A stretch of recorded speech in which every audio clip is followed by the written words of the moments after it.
Ինչ հասկանալ վաղարշապատի ընտրության արդյունքից։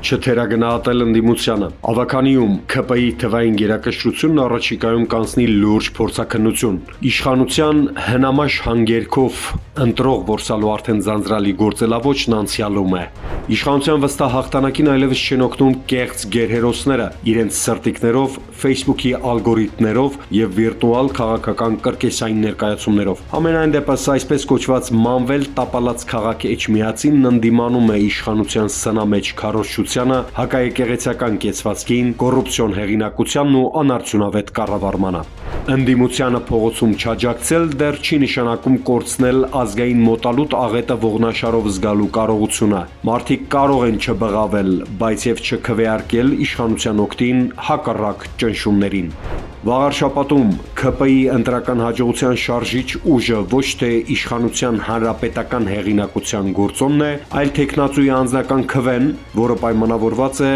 թեկնածուի սոցիալական կապերով, տոհմիկ ազգանվան հնչեղությամբ կամ ազդեցությամբ։ Հիասթափվել չկա, հուսահատվել չկա, միայն համառ ու հետևողական աշխատանք։ Հաղթանակները կերտվում են սայթաքումներից եւ ձախողումներից դասեր քաղելով։